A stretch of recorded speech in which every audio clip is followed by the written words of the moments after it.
object is out of view, and also sometimes the object is occlusion. Yes, the object is missing. So can maybe the tracker or our system still follow? Still, also this is a very interesting topic when we maybe we implement in video detection using AI.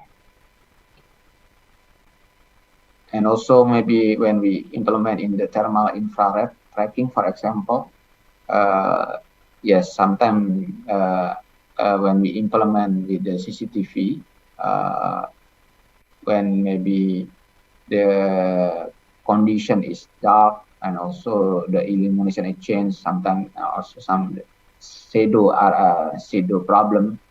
So sometimes we need some thermal infrared tracking. So we also implement the our algorithm, not only in normal CCTV, we implement in also in thermal infrared tracking. So yes, it's quite challenging because the data is not. I mean the intensitas of the object is very low, but sometimes we can still solve the problem to track the people, for example, and also we try to implement in the quadcopter, because when we implement in some quadcopter, the meaning is this is the moving sensor. So also we try to implement in many aspects in terms of smart mobility. Okay, the next one is we also implement AI in robotic system and in the drone system. Yes, actually, this is my research 15 years ago during I took a Ph.D. about swarm robot. So we try to implement a swarm mobile robot to finding other source gas leak. So also, for example, in some nuclear area, for example, in the dangerous area. So sometimes when there is some, I don't know, actually I invite Mas Agung desa Mas Agung in FMD. Agung S maybe. Agung S. Last week I discussed about how to monitor the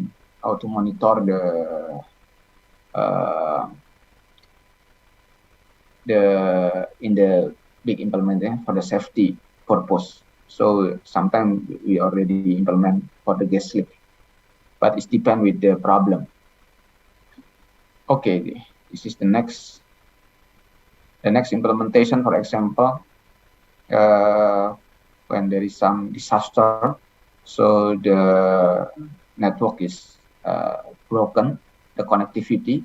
So we try to use some routing, we call a robotic routing, to deliver the some packet data, so that maybe when we implement this robot, so we can still communicate even there is some disaster area.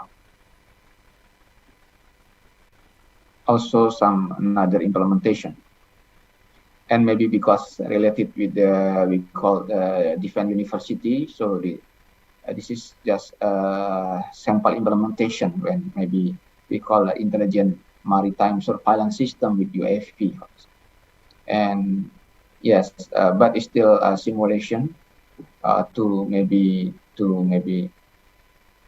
help some people to monitor the sea area in Indonesia, because maybe Indonesia sea is quite huge, so sometimes the number of the staff is not covered, so we need some technology, for example. Yes, yesterday I discussed with many lecturers from the Unhan about how to monitoring in the maybe in the border area, in Kalimantan, for example, and in some small island far from the capital and so on. So sometimes we need some technology to implement the AI. Okay. Yes, this is just some implementation.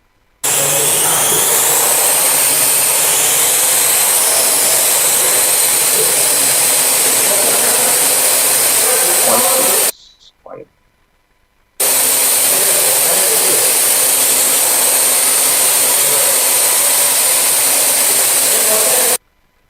Minimize the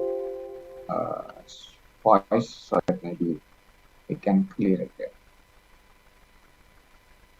Okay, I will minimize the voice from the video. So I will share screen again. Yes, we already implement some many aspects, yes, in terms of problem domain. Yes, this is the some monitoring system use a drone. I'm sorry, still bahasa. We also implement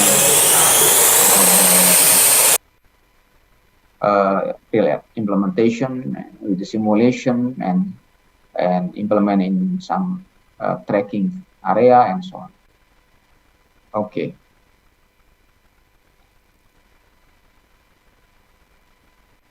And also, for example, during the COVID, for example, sometimes we must control the mobility, the movement of the people. So because we will implement the social distance. So use drone, for example, we can monitoring the social distance. So maybe yes, it can be solve the problem to maintain the social distance in terms of the we call protocol, health protocol. Okay, this is just implementation. So using the AI implement in drones, we can find maybe if there is some people who maybe make some gathering and they not follow the regulation. So maybe from we can use the drone to monitor some area. So when we found maybe some people not follow the regulation, so we can give some alert to the some police station, for example, and then maybe the police staff can maybe go to the go directly to the people who make some gathering not follow the regulation. This is just example.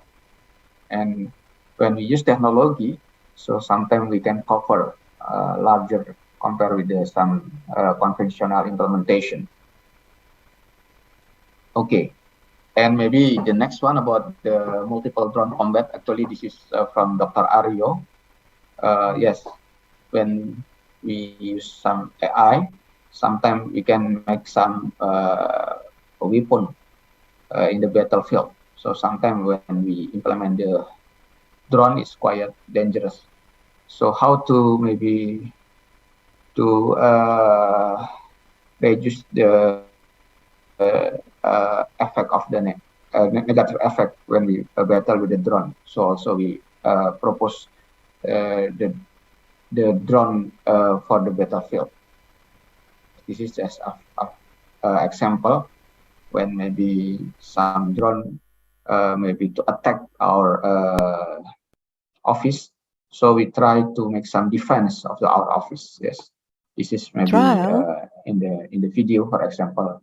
This is some drone will destroy our office, for example. So we try to make some defense. Also, we develop some intelligent drone. Then maybe with the use the some AI implementation, maybe, and our drone become more intelligent. Yes, this is just simple case, for example, then maybe we can maybe defend our office. Yes, this is implementation in the defense area, for example, because today seminar yesterday and the 3-day seminar is we collaborate with the defense university. Yes, this is just for example when we use AI in the defense area, and also maybe some simulator for the 3D battle simulator, and this. Yes, this is for example for the Navy when we try to maybe to guard our sea. Yes, we can use we can make some simulation so that maybe we can put some many scenario so we can learn maybe, and the next we can anticipate where maybe there is some enemy want to maybe attack Indonesia. So from the simulator maybe we can maybe give some strategy to maybe to defend our country. Yes, this is just our example when we use AI some area in defense. Okay, yes, I still have maybe 10 or 15 minutes. The next or the last one is about the implementation in the health area. Yes, problem healthcare in Indonesia, just for example, there is yes the ratio of doctor or the ratio of specialist cardiologist, for example, or obstetrics is not balanced. So sometimes maybe the doctor or the specialist just maybe want to stay in the Java or the capital of Indonesia in Jakarta, for example, and when maybe we will try to find some cardio in the east area of Indonesia, sometimes we cannot find. So for example, in the before the Nusa Tenggara Timur, I don't know maybe this is valid or not, but this is maybe the data from 10 years ago. But maybe yes, still I think it's valid because maybe in some part in Indonesia, or one city or one island is just one or two doctor specialists, cardiologists, for example. So sometimes it's quite terrible. So how to solve the problem? Yes, the one solution is we must use some technology. Yes, maybe to reduce the disparity, we call it the disparity of health service in Indonesia. Yes, this is also the disparity issue. I think this is also the still update because this is the data 2 or 3 years ago. Yes, about the disparity and especially infant mortality rate. So the red one is the highest one. So the meaning is usually the red one is there is no doctor specialist related with the maybe for the related to the life birth of the baby and so on. So how to solve the problem? Sometimes we can use some technology. Yes, this is the one solution. Okay. The next one is our proposed solution. So at least we try to make some implementation, even still in prototype level. Yes. Yes, this is ongoing project, but I don't know because the COVID sometimes we have some delay. But in the first time, we focus about the develop some sensor about the ECG sensor, USG sensor, and we develop some software. Yes, to maybe to make some automatically, and then maybe to have the doctor to decide the decision, because sometimes when the doctor can collect the data from the patient as fast as possible, this is become useful. So actually our proposed solution is not replace the doctor, but to give the doctor the update data. This is the main point of our implementation. And sometimes when or just monitoring, not decided this is disease or not, or yes, the regulation for the Ministry of Health is the system is cannot replace the doctor, but the system just maybe have the doctor to give some decision, accurate decision, because the system can give some comprehensive data. Yes, this is our point, our implementation. Okay, just propose telehealth, and yes, this is our system. We already implement some algorithm in our system to maybe to measure some baby condition, for example. Then maybe yes, implement in the USG system. But we still doing in offline. The meaning is not online system, because we have some problem in develop the sensor. It's quite difficult to develop the sensor to the USG, but we already implement some algorithm, for example, it's to monitoring the condition of the baby and to analyze the result of the USG. Yes, and this is some devices. Yes, the prototype, but maybe when maybe our algorithm is already mature and already maybe we got some permission from the Ministry of Health, maybe we can implement in real hardware. Okay, this is step by step our implementation. And another one is about the ECG.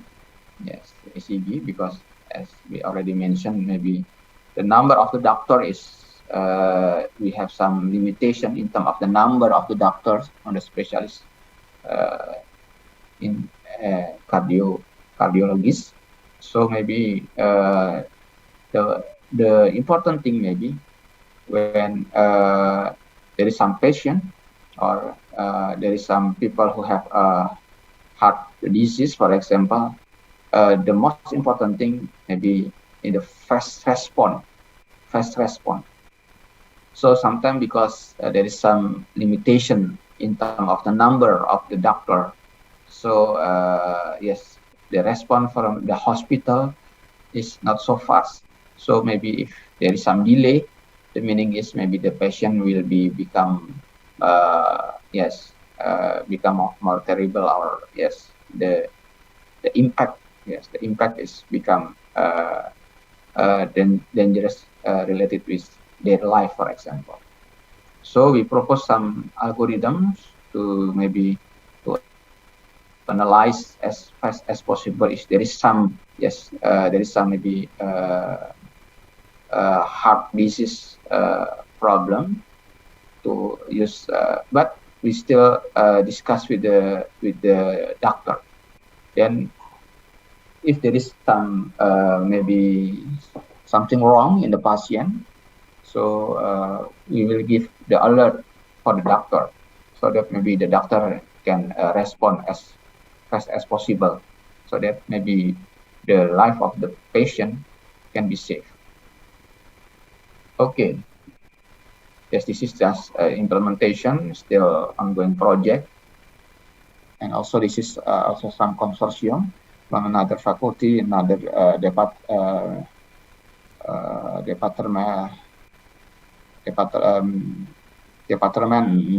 we call collaboration among the academic, industry, and government, and also some community.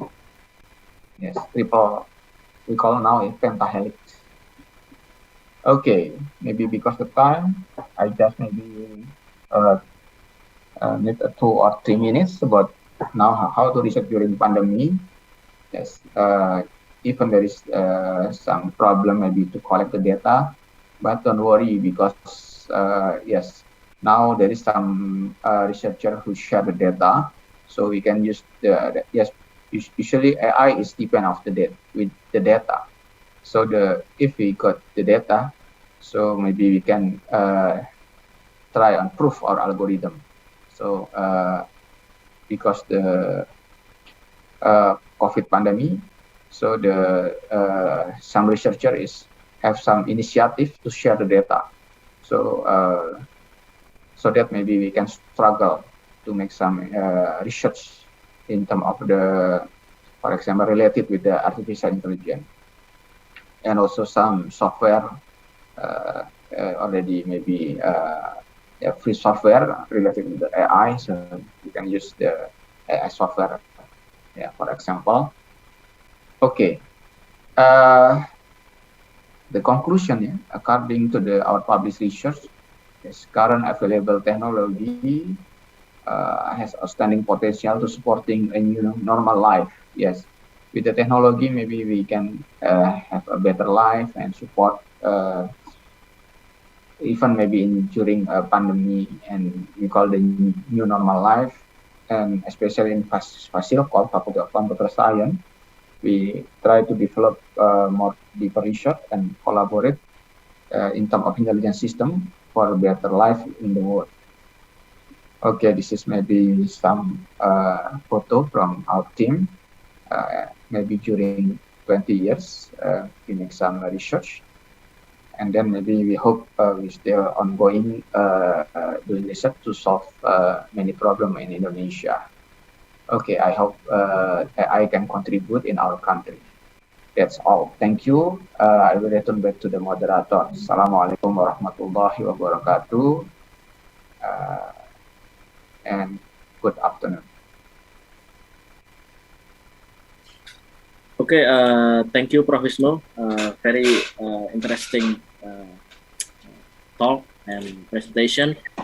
Maybe, if there is someone who willing to ask directly to Prof. Wisnu, please raise your hand. We can maybe 4 minutes to discussion before we continue to next session with Pak Febrian Rachmadi, or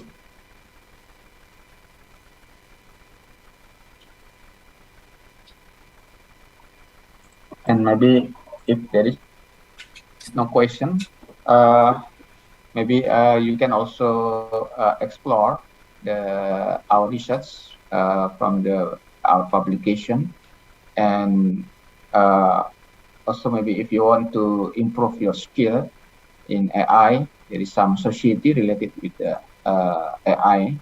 Yes, for example, IEEE and some society in Indonesia. So it's helpful because they will share many things about related with the AI. Yes, this is my point.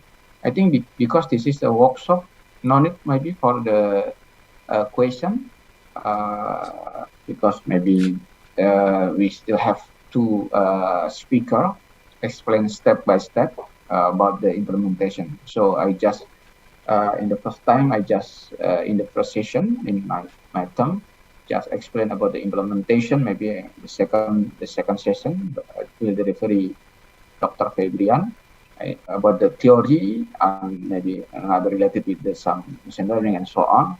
And the next maybe from the Dr. Ario and Mas Grafika about the implementation. Okay, thank you for the attendee. So I return back to the Mas Grafika. Thank you. Okay, thank you, Professor Wisnu Jatmiko. So please maybe give a virtual appreciation to the first speakers, and then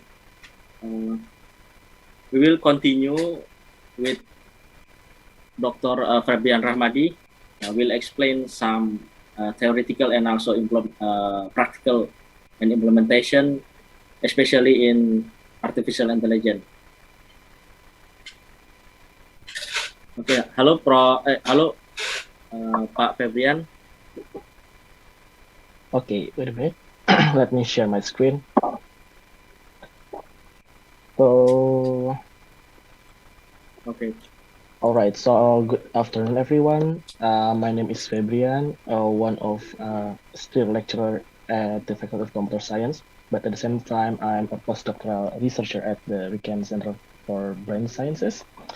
Today, I will talk a little bit about the fundamentals of learning from data, especially related to machine learning, and also later I will talk about uncertainty in machine learning. So,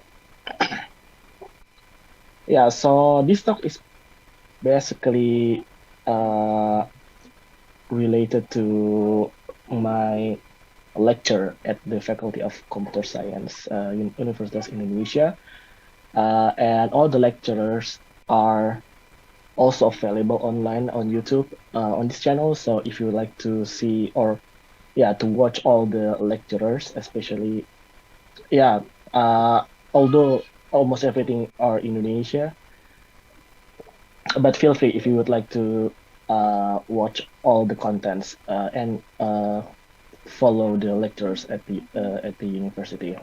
So first of all, I will talk a little bit about the Mandarin approach of artificial intelligence, and then we will talk about fundamentals of learning from data.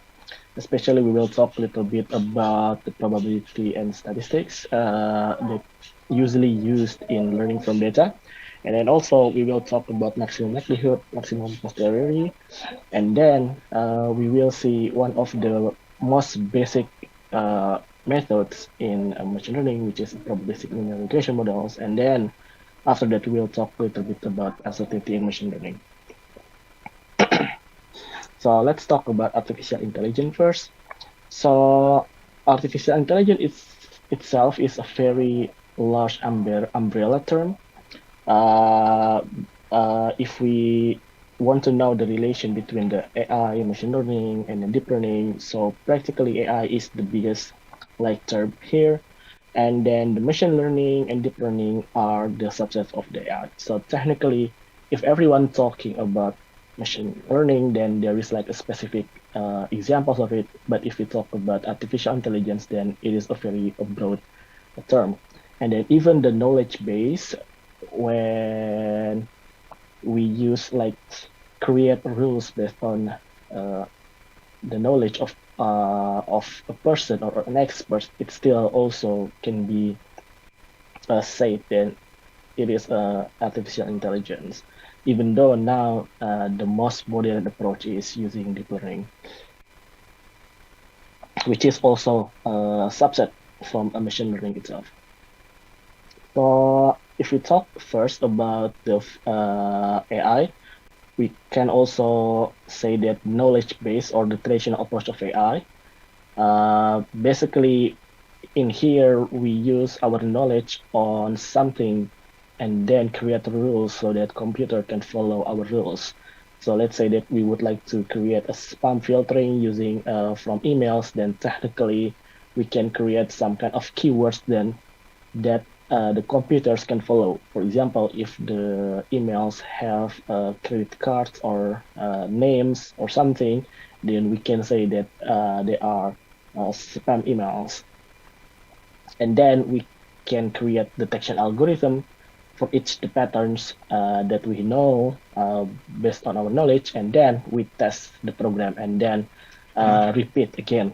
So for example here, the iteration of if we use a knowledge-based approach. So first we have to study the problem, and then we write rules based on our knowledge, and then we evaluate. If the result is good, we can launch it. If it is not, then we have to see why it is wrong, and then we have to study the problem more. The second approach is a machine learning approach, which practically let the computer find the rules itself. So technically, in here, what we need to have is examples or instances that have also corresponding labels. For example, emails, examples of emails, and then also the label whether the emails are spam or not. So in here, when we study the problem, basically what we need is to gather data, the emails, and then also the labels. And then we use or train a machine learning algorithm, And then we also then, similar to the previous approach, we evaluate, and then if we found then that the performance is good, then we can launch it. If it's not, then we have to go back, analyze the errors, and then study the problem again. The good thing about machine learning is that the study of the problem itself can be automated. Technically, here, the study of the problem in machine learning approach means that we need to gather more data. So in here, after, for example, if the performance is already good, we can launch it, but at the same time, we can also update our data, gather more data so that our model have a much better generalization. So that's the machine learning approach. Okay. The third one is practically the representation learning. So the representation learning is practically related to the machine learning itself, but technically speaking, it is an approach where we let the machine learning algorithm to have the ability to acquire their own knowledge by extracting patterns from raw data. So this is very especially related to the computer vision, because usually, and also maybe the natural language processing, the NLP, because computer and then language are like a high dimension data. It is very hard for us to create the features out of image or language, either text or speech. So sometimes the knowledge, the texture that we extract are not enough for the machine to learn something out of the data. So here, we would like or let the computer to learn automatically the best representation of the data. And then practically an example here, I mean, the reason why the representation learning is really the foundation of deep learning is because usually the performance of automatic methods is are highly correlated with the representation of the data. For example, we create a model. We want to create a model to predict whether a patient need or a mother needs a cesarean delivery or not. Then technically, we can gather the data, all data, or clinical data from checkups, for example, the presence or absence of the uterine scar. So that's an example of clinical data. However, if the data are not available, or maybe we only have data that are not used in our model, then technically we cannot use our model. So that's the difficulty if we don't let the computer to learn the representation automatically. So in here, for example here is that what happens if we give image or MRI as a data instead of the presence or absence of uterine scar. So technically we cannot use our model, right? So the solution is to let the machine learning to discover not only the mapping from the representation or features to output, but also the representation itself. And then this is the reason why it is called representation learning. So one thing to remember in representation learning is that our goal is usually to separate factors of variations that explain the observed data. Some examples are, for example, in speech, the factors of variations are the speaker's age, sex, accents, words, etc., etc. And in an image, for example, an image car, then the factors of variations are the position of the car, its color, the angle of the image, the brightness, and etc., etc. Right? So the problem is we don't really want our model to be really conditioned to this factor of variations. For example, we still want to detect a car in that image in any condition of the light. For example, in the morning, in the evening, we still want to detect a car because it's still a car, even though the condition of the light is changing. So this is the reason why we need to see the factors of the variations. So most applications require us to disentangle the factors of variations, which is basically keeping the factors of variation that we care, and then discard the factors of variation that we do not care. So for example, the example is the car image that I just said, that we still say a car is a car regardless of the condition of the light condition. And then usually to create a representation, or to do representation learning, we usually use autoencoder. So example is here. Let's say that we have a digit image. This is 4, and then we practically can flatten the data. For example, if this image is 4 by 4, and then we have 16 bits or 16 features of data, and then we input our data into encoder, and then we have like a bottleneck, because in an encoder we usually have a smaller dimension in the bottleneck compared to the input, and then from the bottleneck we use a decoder to then decode what we have in Z here to reconstruct to the original data here.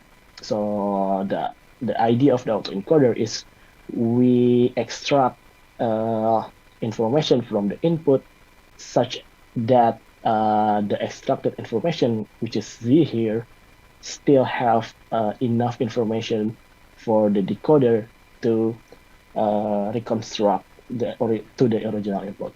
And then if we successfully do this, practically we can see that Z is the most important information for us to reconstruct our data, our input data. So why this is representation learning is very important, because in a lot of data, especially imaging and then also NLP,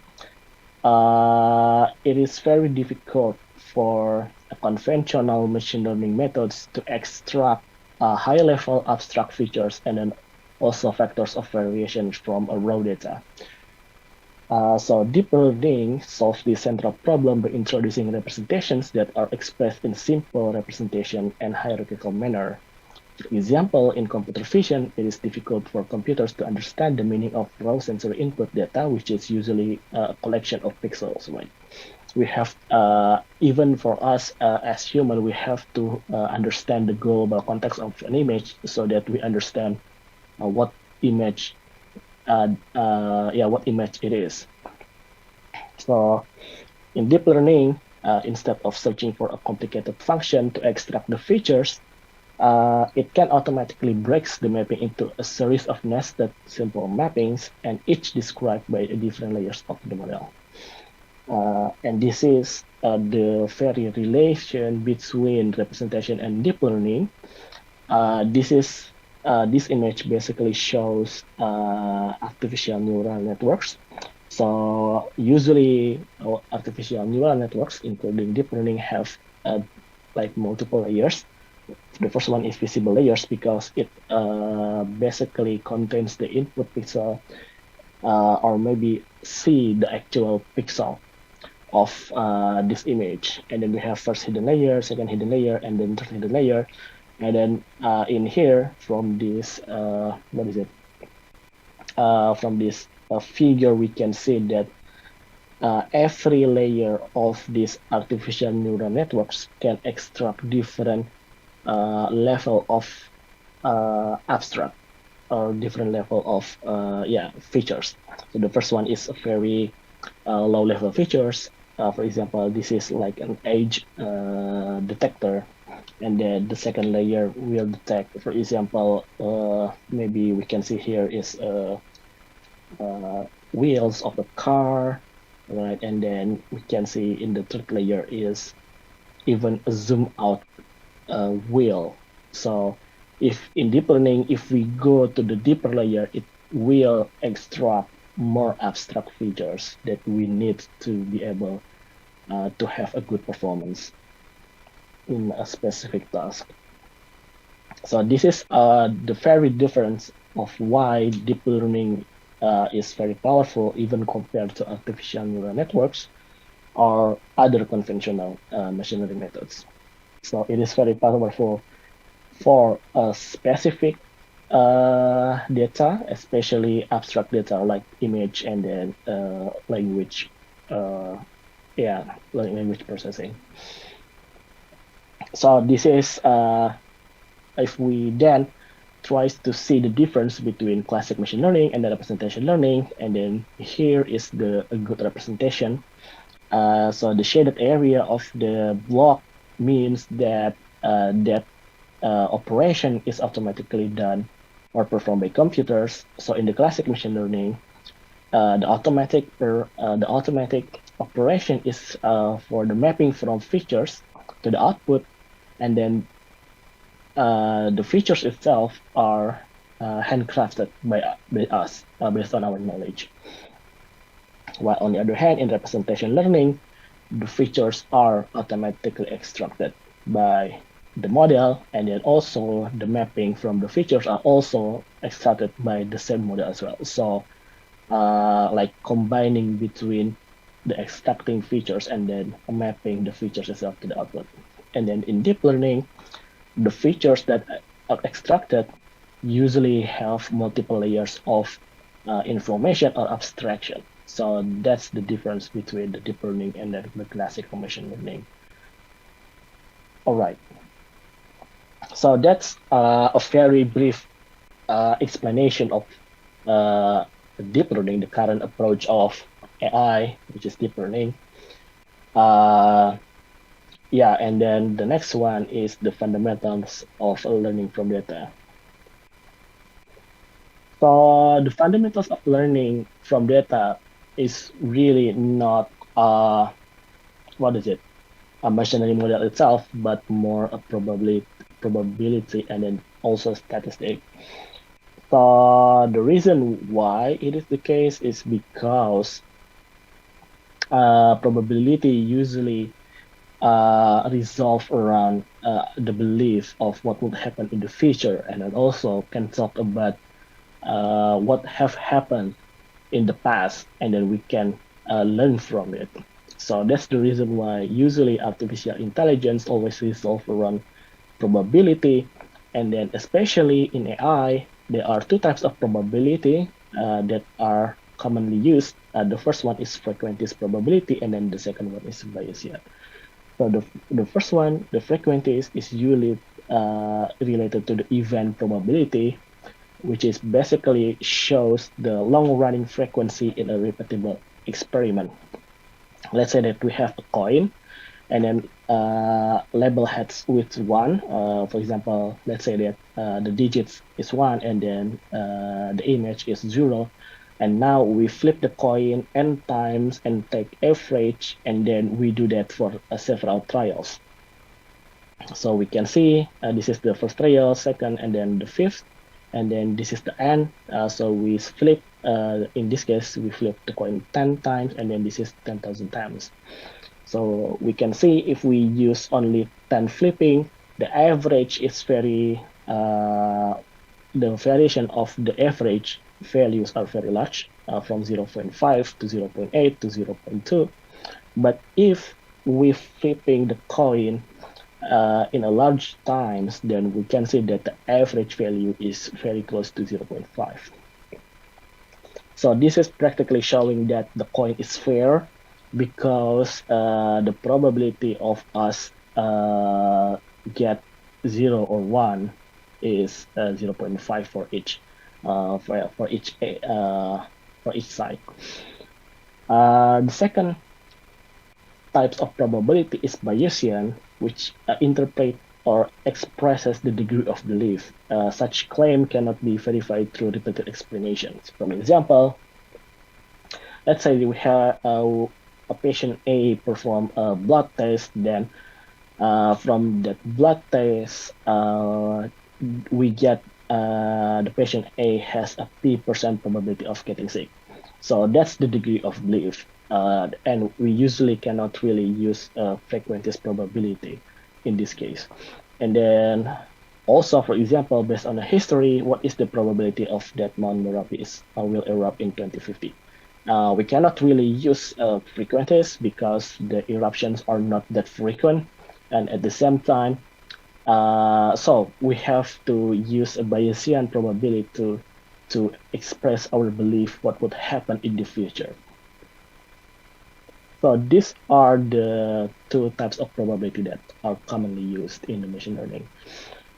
So based on our understanding of these two probabilities, then there is another one thing that's very important in machine learning, which is a data distribution. So in here, I've highlighted that artificial intelligence also usually resolve around distribution. Because if we have a data sets, that it means that we can what is it? We can what I can say here? We can process the data and then also calculate the statistic out of it, and then see the distribution of the data itself.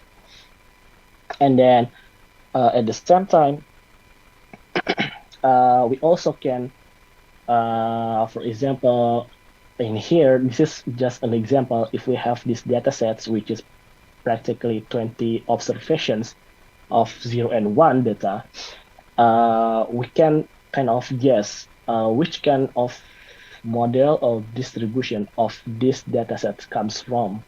So for example, here, the question is, what is the likelihood of the data set D comes from a model?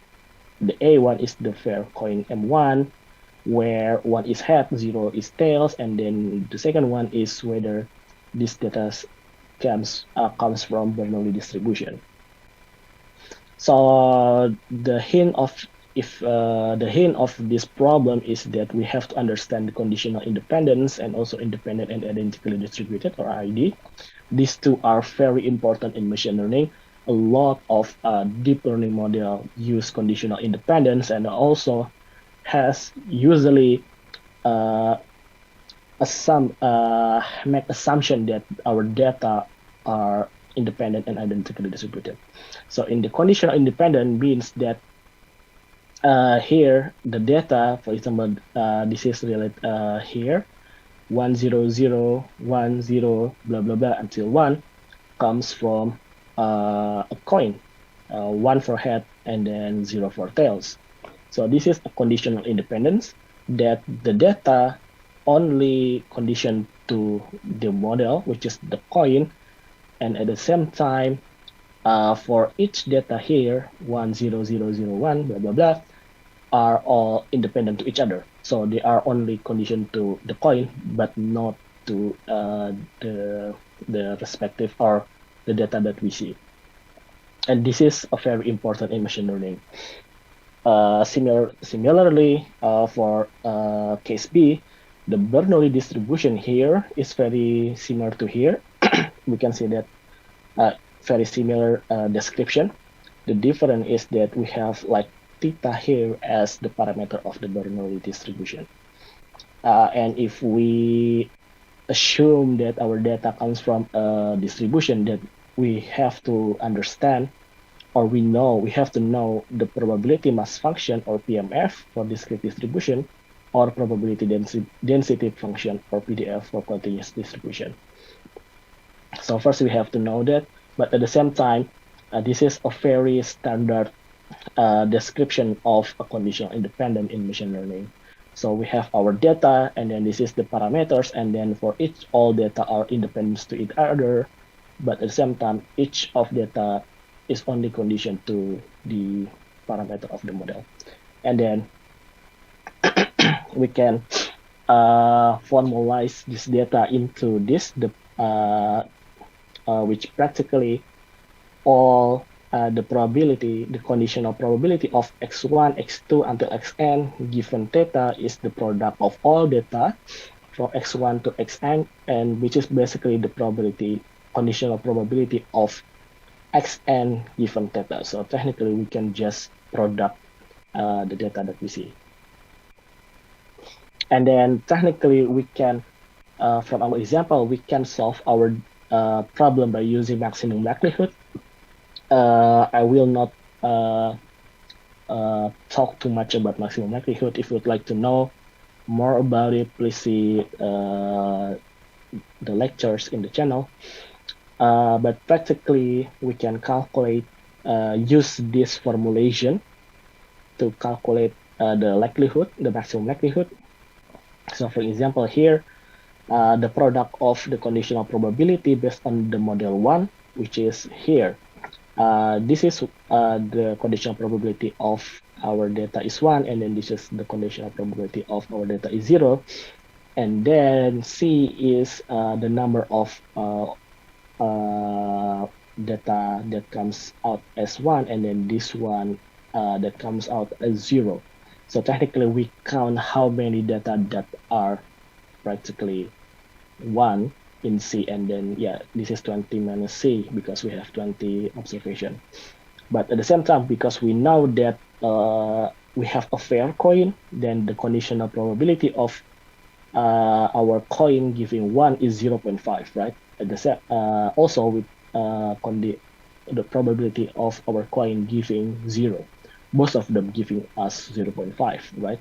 So we have this 0.5.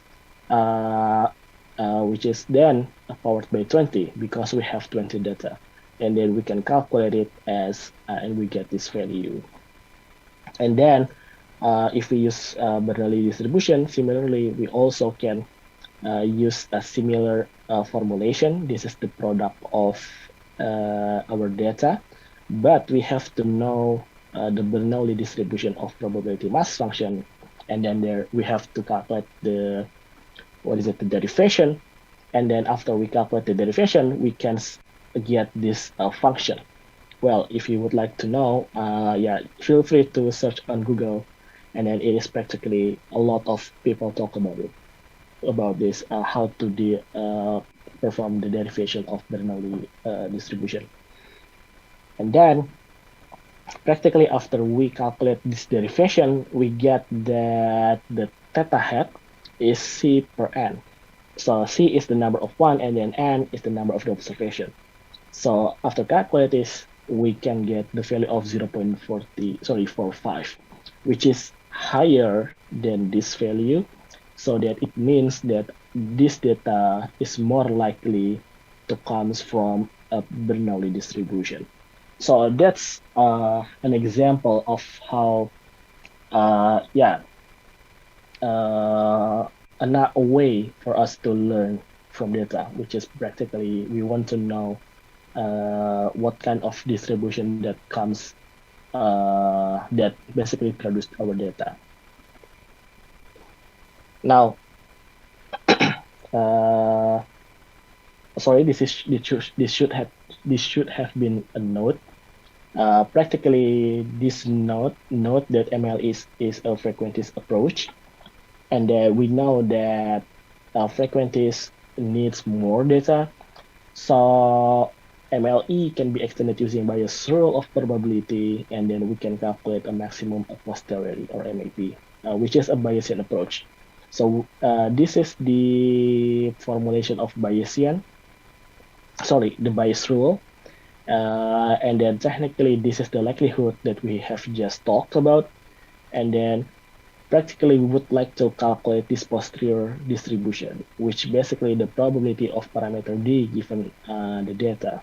So practically it provides the probability of all possible theta, which is the parameter of our model, based on assumed prior distribution, not point estimate. So technically we need to assume what kind of prior probability in this case. And then one thing that's very good about MAP is that our data needs to be, we don't need too many data, because in here if data goes infinity, so if we have a number of data that's close to infinity, then MAP is very close to maximum likelihood. So technically, we only need less data in MAP. And then technically also here stated that theta MLE is practically theta MAP with uniform prior distribution. So technically here we can assume this as a prior uniform distribution, and then we get the MLE. And then if we don't know what kind of prior distribution that we need to use, usually we can make an assumption based on the conjugate prior for exponential family distribution. For example, if we believe that our data comes from a Gaussian distribution, then we can believe that prior distribution is also a Gaussian distribution. And then it will solve all the cases. Now, that's a way, for example, like a foundation of machine learning based on a statistic. And then practically it will goes down to here as well if we want to use a probabilistic linear regression model. So I think most of you have already known about a linear model. So linear model, we need pairs of data, X and Y. X are technically our features, Y is our model, and then technically we will have a linear combination between the features X and then weights that we we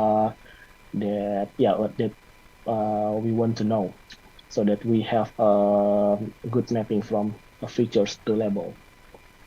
Now, the problem is the mapping from these features are not so easy, but at the same time, researchers have found that there is like, sometimes not easy because sometimes the relation to the models, to the Y is really not a linear model. So we can use a basis function expansion, but technically, if we use basis function expansion, the relationship between the basis function to the weights are still linear. So we still can argue that it is a linear model. And this is an example of data. In one-dimensional data, we have X, if Y, and then after we search the optimum solution of the probabilistic linear model, then we get this this line. And then this is usually what we get, especially in the statistic, right? But that's not all the problem from a machine learning point of view, because we can see that not all of the data are located on top of the line. So in linear regression model, we can also written like this. So this is the linear combination, the summation between the weights and then the X, plus small epsilon here, which is practically the residual error between our linear prediction and the true response. So if we have this kind of data, we can calculate how far this data to our prediction, to the line. And then if we calculate all of this error, technically we can model it as a Gaussian distribution. So this is the machine learning point of view to the linear regression, which basically we assume that residual error of the Gaussian distribution follows a Gaussian distribution with a mu mean and then variance. And then we can create our linear regression model using conditional probability. So this is also the likelihood that we just discussed in previous section. And then this is the formulation of a Gaussian distribution. We have a mu and then also a variance. And then the mu itself is the the scalar product between the weights and the x, and then this is practically the noises. So the variance practically shows how far our data to the line itself. So that's how it is. And then because this is a conditional probability form, then we can calculate the MLE. Just calculate the the derivation of this conditional probability. So to illustrate, so the illustration of probabilistic linear regression model is quite different to linear regression in statistics. But technically what we can see here is that this line is practically the mean of Gaussian distribution over all the point axes. So in here, in the point x1, we have a Gaussian distribution with the mean on top of the line, as well as the x2 and then the x3. And then these Gaussian distribution are there because the data are spread out around the line. And then if we want to look at the illustration in 2D or 3D, here is practically like here. So we have x, we have y, and then we have line, which is practically the line of the linear regression. But what happens in the 3D perspective is that there are Gaussian distribution for all points on x that shows how the spreadness of the data around the line. So basically, that's really the difference between the linear regression in the statistic and then in the probabilistic model, which is more like machine learning approach. And then as usual, because as I said, because it is formalized as a conditional probability, we can calculate using the MLE. And then by doing that, we need to know the probability density function of the Gaussian distribution that can replace that. Then we can replace this PDF into here, which is practically the log likelihood of the conditional probability that we have seen in the previous slide. And after some derivation, this is the derivation from the log likelihood of the Gaussian model in the linear regression model. And after we just ignore the constants here and there, we can get the RSS with W. The input is W, which practically formalize the summation of all error technically. So we can see that this is Y is practically the labels and then a minus scalar or the mean of the line. So technically we want to know how far the error between the real data, the real label, and then the line. So technically, basically, if we have a linear regression model, especially the probabilistic model, we can use this as the cost function in this SGD, the stochastic gradient descent, to optimize our probabilistic linear regression model. So the RSS here is practically stands for the residual sum of square, or we also can call it mean square error if we then normalize this value with the number of data. And here is the number of data, and then if we normalize this value with the number of data, we can get the MSE.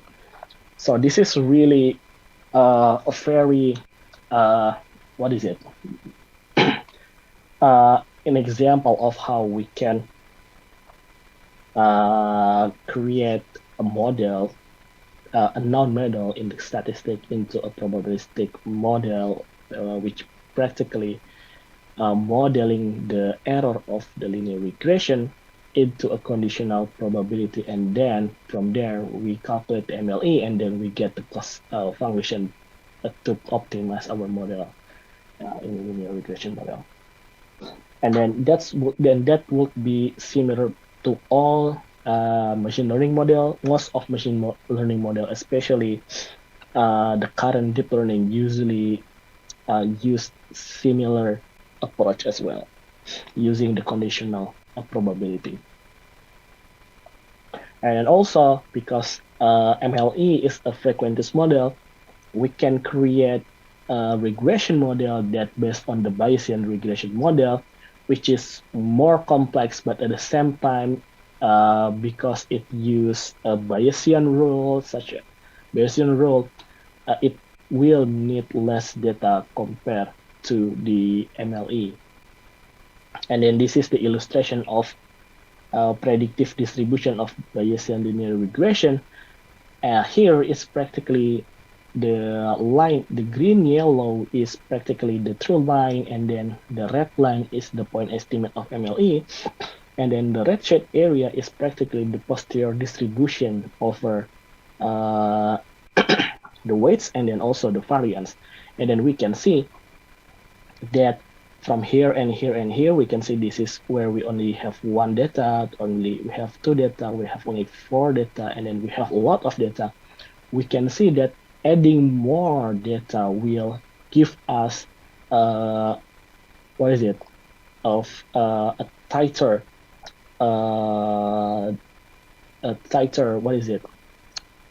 standard deviation, of course, or standard predictive posterior distribution. So we can say that, okay, if we have data here, here, here, and here, we don't really know what happens in this area, so we will have a very wide possibility of what kind of data over here, and then we cannot really draw the lines there. But at the same time, if we have a lot more data on really all the x-axis, then we can have a very tight standard deviation or predictive or posterior distribution on all the x lines. And then this is the all possible lines that could be drawn based on the data. And then we can see that in the area where we don't have the data, that then the lines could be anywhere. So this is one thing that very interesting about Bayesian approach, that technically we don't basically we can know whether this area have less data by knowing the posterior distribution of our model. And then if you would like to know more about the Bayesian linear regression, then please feel free to read this chapter from the book. Okay, so after this, we will talk about the optimizing our model, which is practically a very gentle description of how we can optimize our model, which usually use a gradient descent, especially the stochastic gradient descent. And then one question that we have to understand of why we need gradient descent is practically because in most cases, especially in deep learning model, we do not have closed form solution or normal equation. For example, in linear regression, because it is based on a statistic model, we have the normal equation to solve the linear regression, but we don't have normal equation for the artificial neural network. So that's the reason why we need a gradient descent. So gradient descent is practically very similar to derivation. Technically, we optimize our model based on with regards to the parameter theta here.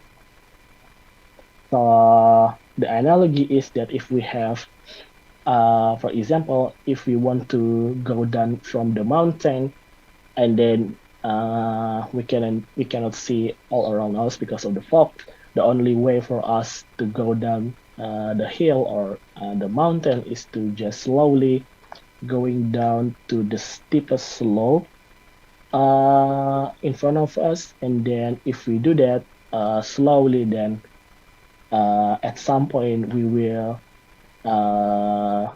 yeah, we will go, or we will arrive at the bottom of the mountain or the hill. So this is here the gradient descent. We usually from starting from the highest position of cost function, and then we slowly goes down of the hill to the yeah, to the minimum point of this curve. And then the difference is that the reason why we usually call this a stochastic gradient descent is practically because in stochastic we usually calculate the cost function for each data, but we also at the same time can calculate a midi batch, which basically um, calculate the cost function based on a group of data, for example using 10, and then we also can use like all of the data, which is we call batch. And then this is the illustration, the difference between the gradient descent. And then one thing to remember is that usually if we use all the batches, we don't have all the memories to calculate the cost function. So we need to divide it into a mini batch, and then usually that's the best approach right now. Just use a small group of data and then calculate the cost function at the same time. So the current approach is the mini batch. And then we also have to care about the learning rate. We cannot really use too big learning rate because it will jump around. It's better to yeah, to have a moderate learning rate. And then this is yeah, if the learning rate too high, then the algorithm might diverge. It can go somewhere else. But if it's too small, then it will too low or too slow, for example, to get to the to the optimum solution. There's also local minima and global minimum, so we have to be careful about it. So that's the reason why initialization is very important. And then there are many papers that have talked about it. The best approach, the best initialization for deep learning, for example. So yeah, please read what is the best initialization for your architectures before you train the data. And also one of the very important topic about in machine learning is the generalization, because what we want to have is, of course, our model to work well on unseen data or for more general types of data. So that's the reason why we call it as generalization. And then one way to achieve generalization is using regularization. And then technically, if it doesn't generalize it, well, we can say that it overfit our data. And then one way to see overfitting is basically if maybe not here.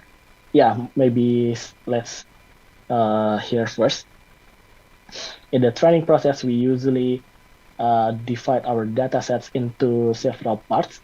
So if we have this all labeled data, usually we divide the data into training data and then test data.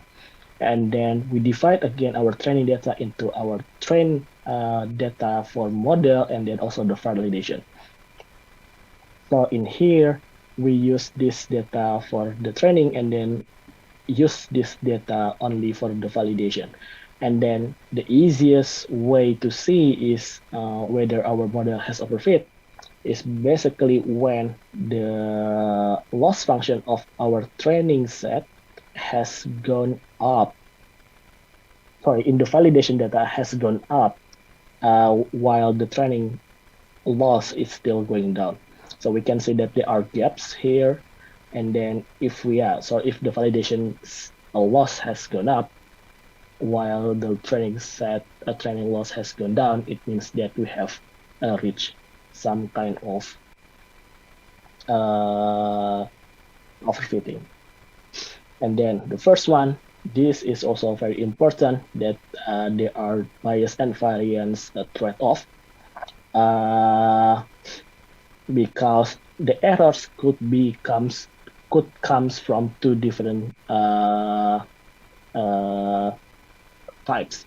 The first one is the error can come from a bias, which is practically usually the error comes from wrong assumption, or practically in our case we can say that it underfitting. So here usually our model cannot really capture the features because it is not our data is actually more complex than the model, and then in this case the model cannot really captures all the features.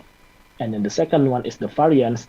Is practically the model that we use, it's too complex, so the model is too sensitive to small variations in the training data, so that it's practically overfit over all the data that we have.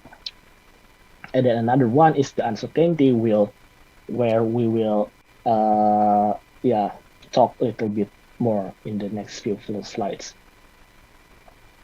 And then this is the illustration of bias and variance trade-off.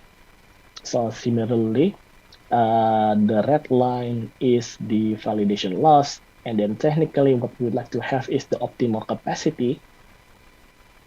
And then practically here on the left one, the error is usually comes from the bias in terms of, so basically it's telling us that our model has not learned anything from our data. And then on the right here is practically usually the error comes from the variance.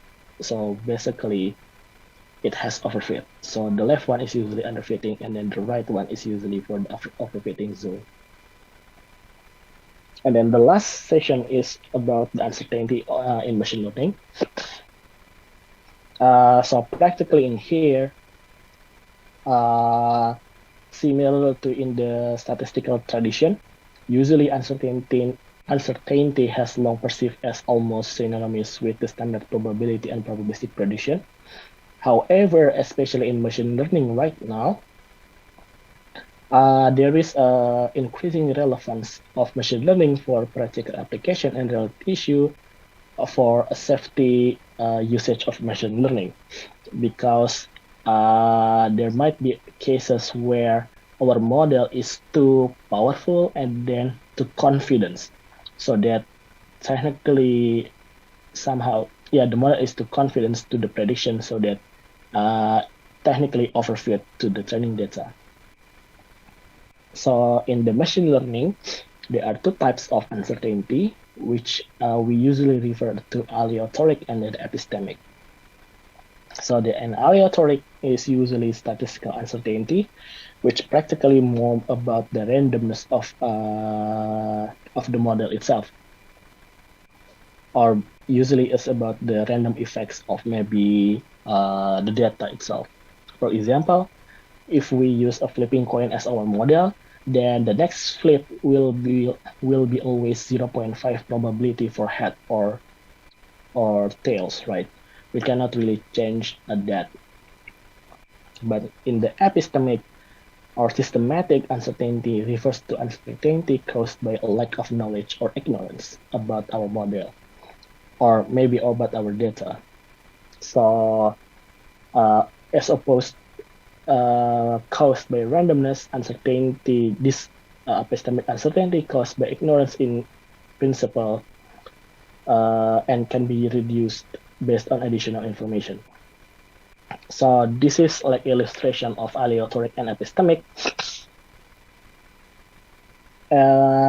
Basically, aleatoric uncertainty is located around in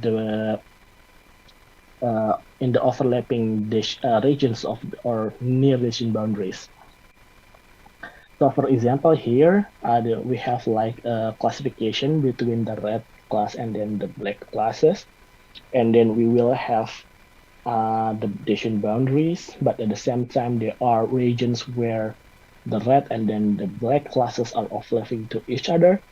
And then technically this shows the aleatoric uncertainties because that's the model that we have. I mean, that's the best model that we have. That's the best on the statistic that we have, right? I mean, the decision boundary is what is it? Is there because we calculate some kind of model and then usually based on the statistic.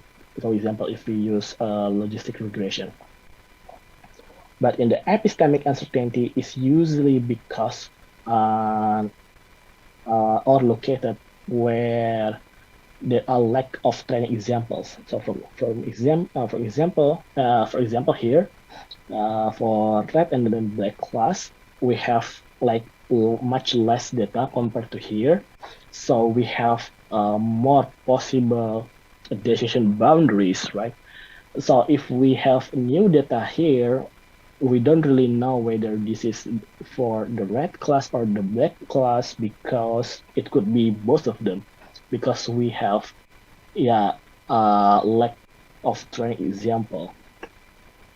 And then this is similar data, a similar illustration, but in 2D. So in here, we can see that there are overlapping regions which are related to the aleatoric uncertainty.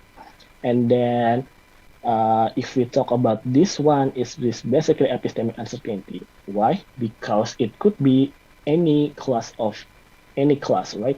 It could be like this, or it could be like this for the black, and it is for the red. So that's basically shows its epistemic uncertainty.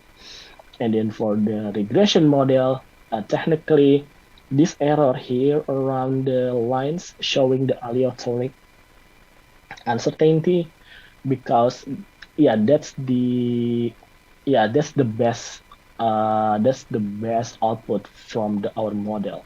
But from x equals to 10 to bigger to 10, for example, then it is epistemic uncertainty because we don't have any training data actually. So here and then here are for the epistemic uncertainty because we don't have the data. So it is always good in machine learning to try to visualize the data, especially for example, visualize the data compared to the decision boundary or the model that we have to see whether the error that comes from our data are aleatoric or epistemic. Because if epistemic, then it technically we can make the error smaller by giving more data. So this is the last slide. Practically, in uncertainty, we can quantify the uncertainty, or we usually call it uncertainty quantification, or UK, in machine learning. And we can, there are two techniques for this. The first one is Bayesian, and the second one is ensemble. The Bayesian is more like modeling our model using a Bayes rule. And then the examples of the models are, for example, using Monte Carlo dropout, using Markov chain Monte Carlo or MCMC, or using varial inference, or using variational autoencoders, or etc. So there are Bayesian deep learning model out there. If you would like to use the Bayesian technique, which in some cases very useful, especially we have a very limited number of data. At the same time, if we have a lot of data, but at the same time still don't want our model to overfit, we can use ensemble technique, which basically train multiple models using different sets or division of data, and then we will usually, even though it is quite expensive to do, multiple studies have shown that this approach is one of the most effective in the test data. So in the conclusion, we have learned the AI is very large umbrella term for automation, so do not be confused, especially don't be confused to the deep learning itself, because deep learning is a very small subset of the AI. And then the most common approach of AI is deep learning, and then using artificial neural networks. And then there are many architectures available right now, so it is more impossible to discuss all of them in 1 hour workshop. So in returns, in this workshop, we have learned the fundamentals of machine learning, that is the probability, especially the conditional probability. And then the linear regression model is, even though very simple and limited, is a good machine learning model to be used to learn the fundamental of machine learning, because we can easily see whether our model is overfitting or underfitting. And then some important things in machine learning that are carried over to the deep learning is, for example, stochastic gradient descent, generalization, etc., etc. And then for the uncertainty in machine learning, there are 2 uncertainties, the aleatoric and epistemic. And then if we have the epistemic uncertainty, then it means that we can make our model better by adding more data. Again, if you would like to know or learn more about machine learning, especially in Bahasa Indonesia, feel free to see the YouTube channel, because all lecturers for the advanced machine learning courses is free to watch. Okay, so that's all. Thank you very much.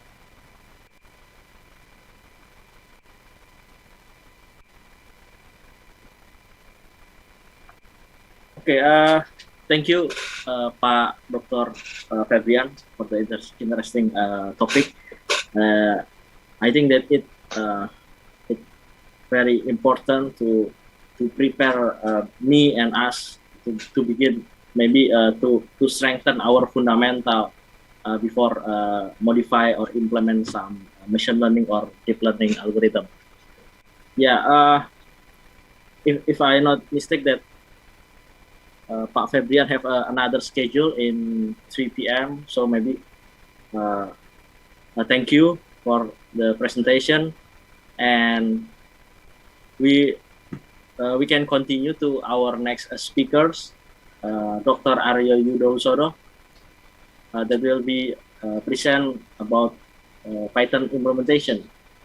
Yeah, is it correct, Dr. Ario? Yes, Mr. Grafika. Yeah, okay. For all the participants, if there is a question, maybe you can ask for at the end of this presentation, after the presentation, or you can just write your question in the question and answer box. Okay, please, Dr. Ario, time is yours. Okay, thank you, Mr. Grafika. Can you hear my voice, right? Yes, good afternoon. Okay, good afternoon, everyone. Okay, my name is Ario. Thank you very much for attending this AI workshop. In this opportunity, I would like to present to all of you here about how to implement the AI in coding. We will try to make some simple code how to implement AI. So in this opportunity, I would like you to later to ask in any time that you think that the code is difficult to be understood, and you can raise your hand anytime you want. Okay, I will like to share my screen first. Okay, this is the screen. I hope you can see the slide. Okay, as you can see here, in this session, I will continue the explanation from Mr. Prof. Wisnu and Mr. Mian about machine learning. And today, I will focus on how to make a practical implementation in machine learning. So in this workshop, I would like to highlight that we can implement the machine learning without needing to have a very sophisticated device like computer with 5 GPU or something like that. Because what we use in this session, we will use Google Colab, which means that it's a kind of cloud server that Google provides to us to use it to implement any machine learning code. So first of all, I want to make some highlight that the differentiation about machine learning and about the traditional programming.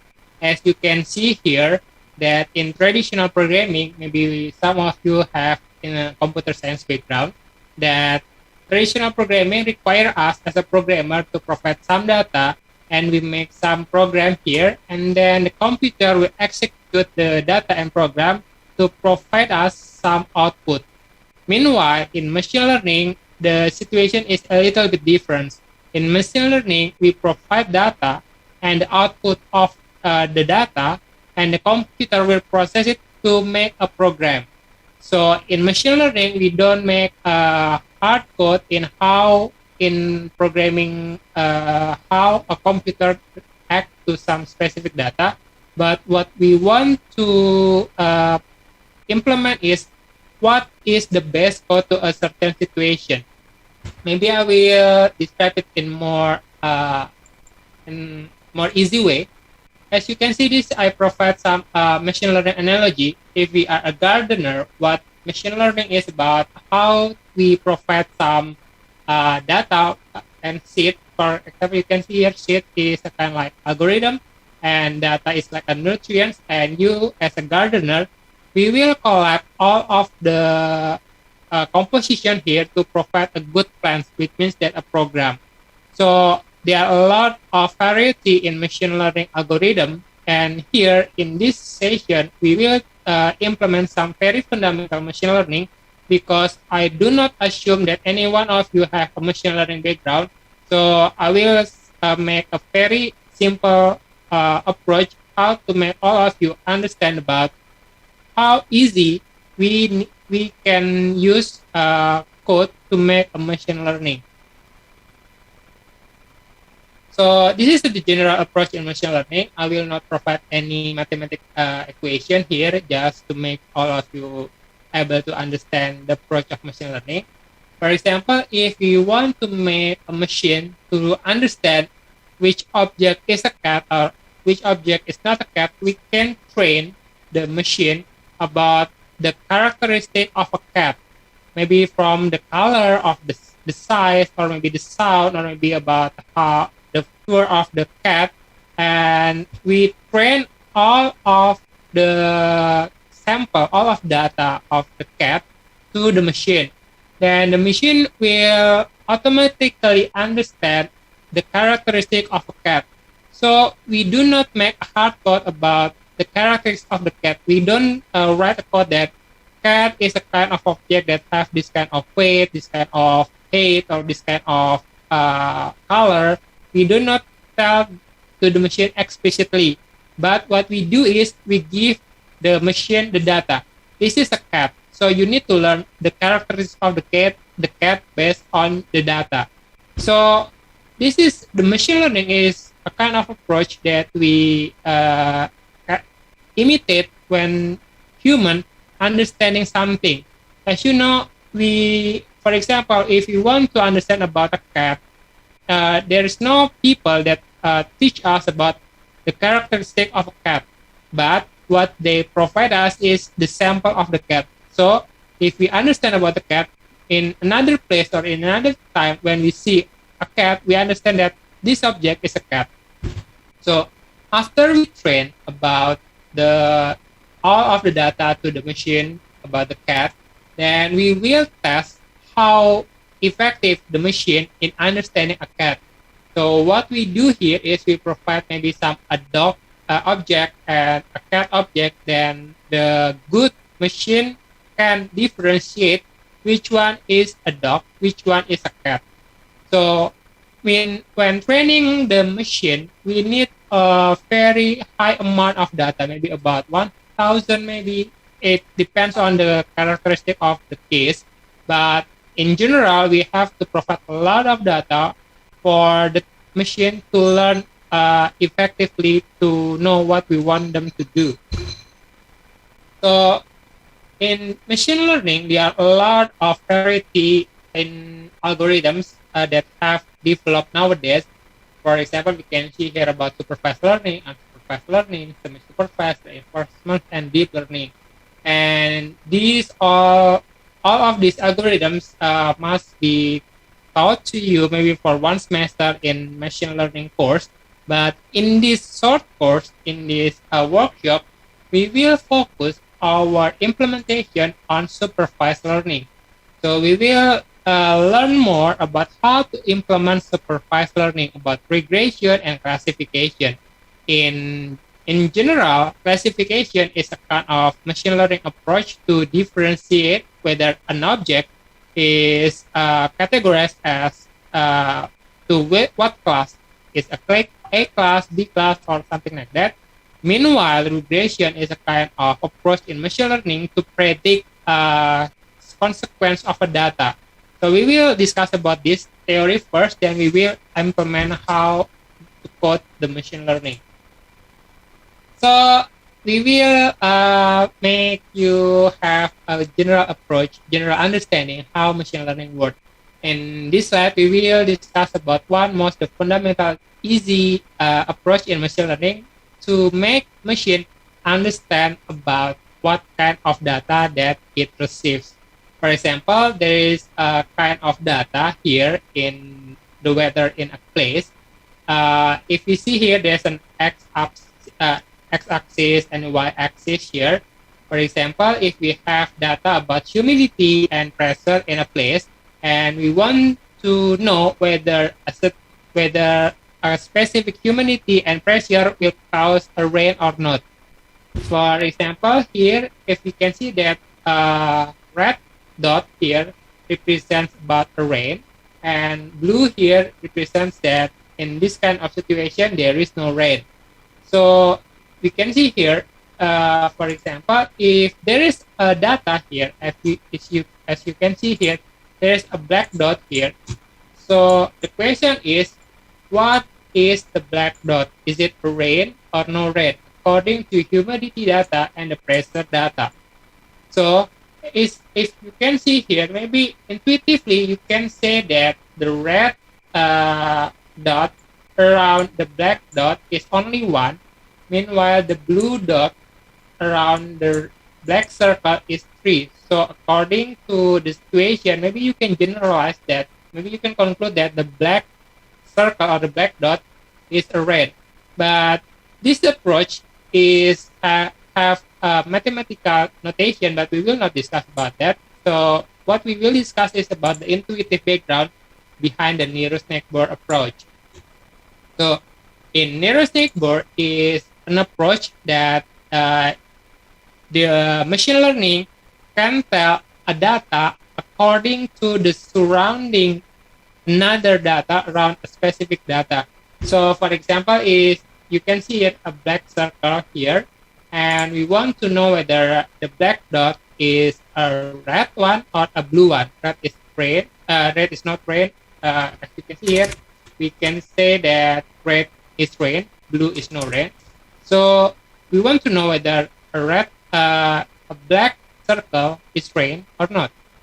So for example, we want to see its surrounding, 3 nearest neighbor around the black circle. So if you see here, there are 3 kind of nearest neighbor here. Black, around the black is red, and 2 blue here. We can see that there are 1 red circle and 2 blue circle. So according to the consensus, there are more blue circle than the red circle. So we can conclude that the black circle should be a blue circle. So we can generalize that the red one is, so the black one is red, is blue. So we can conclude that the condition in that black circle is no rain. So this is what we will implement now in Python programming about how to implement nearest neighbor in implementation of Python. So if we talk about nearest neighbor, we want to know about which data is the closest to a specific data. So in determining the distance between 2 data, we use Euclidean distance. It's like a Pythagoras equation here.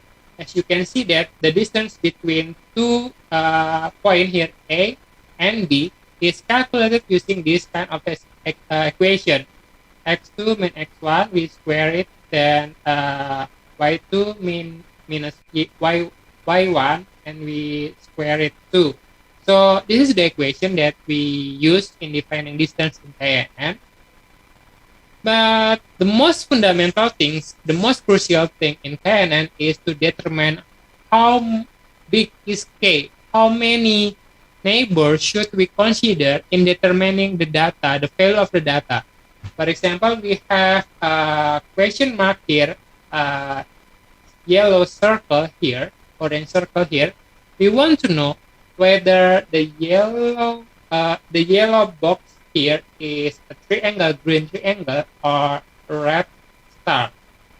So if we use K, which is 3, and we can see here around the yellow box, there are 2 green triangle and 1 red star. So we can conclude that according to the majority of neighbors around the question mark, we can conclude that the question mark is a triangle. However, if we use the K is 7, if we consider 7 neighbors around the yellow box, we can see that there are 4 red stars. Meanwhile, the triangle is only 3. So according to the majority neighbors around the yellow box, we can conclude that yellow box is class A, or red star. So as you can see here, the number of K determines whether the accuracy of machine is good or not in defining a class of an object. So what we will practice today, we will determine about the best K in machine learning for a specific data. So now we want to highlight about the usage of machine learning in classification. Maybe you can see here there are a lot of applications that maybe you can feel it in your daily life. For example, the first one is about spam filtering, and the second one is about how to know the fraud transaction, and image classification, whether an image is maybe male or female, how to identify news is hoax or not, or about sentiment analysis, whether someone is angry or someone is happy, according to the text that they post in their social media, about malware classification. In defense, maybe we want to know about the cybersecurity, whether there is malware or not in a program, or maybe the last one about creditworthiness assessment. If you want to know whether someone is credible enough to apply a credit or not in a bank. So this is the usage of classification. This is what we will discuss in today's session. And after the understanding about the nearest neighbor, about classification, we will continue about the regression. Regression is about estimating a data from common data that have been gathered, that have been collected from our previous time. So this is the approach of linear regression.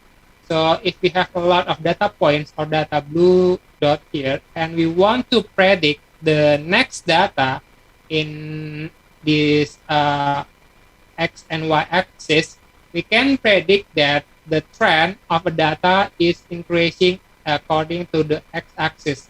So we can generalize the data points, the trend of data according to another data that have been gathered before. So in linear regression, what we want to produce is a kind of equation about the y is equal to m times x plus b. We want to make a gradient. We want to consider the gradient. We want to calculate the gradient of a straight line. So we use what we do in linear regression is we want to estimate the best equation for this straight line to estimate the next data according to the dependent variable based on the independent variable that we gather. So the usage of regression is usually used in stock market prediction. Maybe if some of you like to make a stock market business, we can analyze the trend of a data, the trend of stock market according to what we gather from our previous data. So that's all about the intro of machine learning, about classification and regression. So now we start about the coding. So I want to change the interface here. So maybe you can see here about our next screen. Okay, here, as you can see here, it is a screen of web browser, a Google Chrome, where we will implement the Python programming to know how machine learning works. So once again, I want to highlight that we do not have to own a very sophisticated device to implement machine learning, because Google has provided us some environment to make us able to code in Python and execute it in cloud server. So what you need to do to implement the machine learning, first you need to have a Google account, and you can click this one, new, and more here, and there will be Google Collaboratory, or we usually call it Google Colab. But if this menu doesn't show on your Google Chrome, maybe you need to click here first, connect more apps, then as you can see here, there's some pop-up here, and you can type Collaboratory here, and the Collaboratory Google will pop up here, and you can click to install it, okay? But because I have already installed, I will skip this step. So what we need to do is we click new and more, and we click Google Collaboratory here. As you can see, as I click here, there is a kind of okay, this is still loading. So there is a kind of IDE here. It's like a Jupyter notebook, but if you do not know what is Jupyter notebook, it's kind of an programming interface that we need to type our code about Python language. Okay, so this is the title of the book is IPYNB, is about Jupyter notebook. So we can rename it maybe our first program here. So this is the code where we want to make our machine learning code here. So I have already typed the code, but we will check this, how to implement this first. So what you need to do is you need to type here what kind of code that you want to implement. So this is the first one that I want to show you. The first thing we need to do when we want to program in Python is we need to import the required modules. Here we import about NumPy and Pandas, and we rename it as NP and TD here. And we can run it, for example, run the cell. Cell is this kind of box. Cell is a collection of line of code here. And we can run it first. And you can see there's a process here loading because this code is executed in cloud. So it depends on the speed of your internet and the availability of the server in the Google. So this is kind of, because this is the first time we run, it requires a lot of time. So as you can see here, there's a checkbox sign here. It means that the code has been executed well. So the next thing, after we import the required module, we need to make another code. We can add some code here. We can add here, and there's another cell come here. So what we need to do is we need to, as you can see here, we need to import the data set and see its content. So in machine learning, the first thing we need to do is we need to collect a lot of data to train our machine. So we need to import the data set. So how to import the data set? We can see here there's a kind of folder icon here. We can click here, and we can add some data here. We can drag and drop. So I will drag and drop my code data here. In this time, I will import some fruit data. You can see here the content of the fruit data is simple. Maybe if I double click here, you can see that the data is only content of some column. It's about the label, 1, 2, 3, name, the fruit subtype, the mass, weight, height, and color score. So in this practice, what we want to do is we implement the k-nearest neighbor to determine whether a fruit is apple, mandarin, or something like that. So this is the first practice that we do today. So we want to import the data set.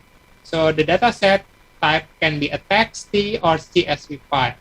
So what we do in importing data is we do this kind of code. There are only 2 lines of code, actually 1 line of code to import the data.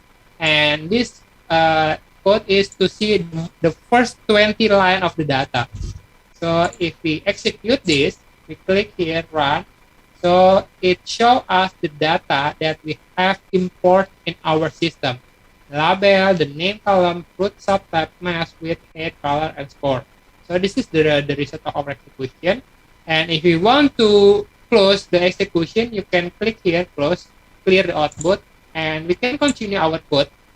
We next continue our code here, and after we import the data set, as you can see here, maybe we want to review the data. The hashtag line is about a comment. So what we want to know is about the variety of the data. This code show us how to count the value in data that we have imported before. So if we run here, we can see that according to the name of the data. So the name in our data contain apple. There are 19 data, orange 19, lemon 16, mandarin 5, and the type is here integer. You can ignore about this line, but what we want to focus at is that the data of our sample here is a little bit not balanced, 19, 19, 16, and 5. So this is what we do in previewing our data set. After previewing our data set, maybe we want to see the characteristic of our data. So we can add some code here, and here we can import some library in Python, and we can make a plot how to see the content of our data. So as you can see here, in making machine learning, we don't require a lot of data. Actually, we can call all the model that provided in Python. So if we run a cell here, it a little bit needs time, because what we do here, we want to make a data in data visualization in some kind of matrix. Maybe it requires some time here. As you can see here, we can analyze the characteristic of the data according to their parameter. As you can see, it's mass and the weight. So maybe we will take a sample of this kind of data. Maybe we can let's take a look at here. So this is the distribution of the data in our data set. According to the weight and the height of fruit, we can see that here the orange color, which is mandarin, is located here. So we can conclude that mandarin is kind of fruit that has low weight and low height. Meanwhile, the lemon has low weight but high height. So this is the collaboration between 2 parameters, which is height and weight. So by calling just 1 line of code, we can analyze all of the characteristics in our data set. But take a look that what we can analyze is only collaboration of 2 parameters, because if we analyze based on 3 parameters in a time, it's very difficult to see the 3D view of a data. So in this kind of seaborn pair plot here, what we do is we want to analyze what kind of the best parameters that we can use to separate the groups of fruit, apple, mandarin, orange, and lemon here. Okay, as you can see here, maybe the best parameters that we can use to differentiate, maybe you can see is weight and color score, or maybe here height and width. So this is the most the another step that we want to do to make our code more more easy to be analyzed.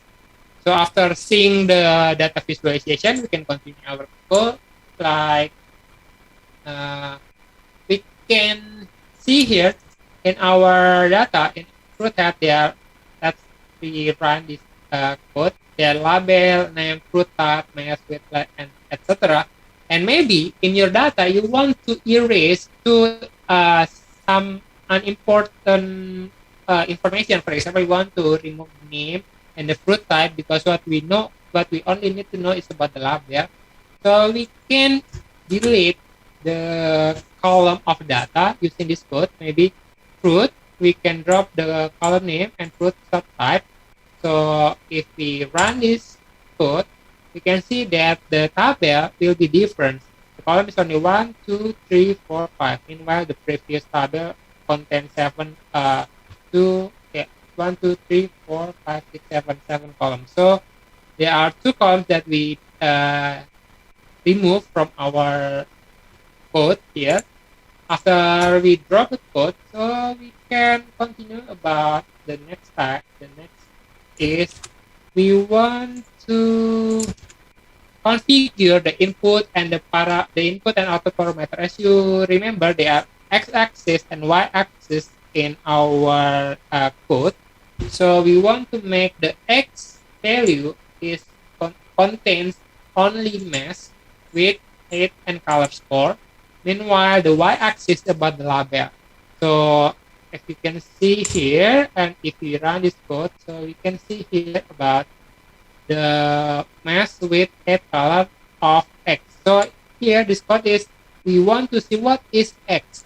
X is a kind of table or array that contain information about mass, width, height, and color score of our data set.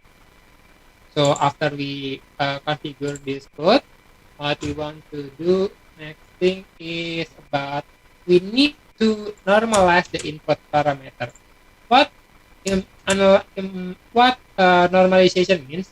If you can see here, maybe the mass, you can see here, the mass is between 86 to 100. You see the gap is about 100. Meanwhile, the height is about only 3 point, or maybe the color score is about only 0 point something.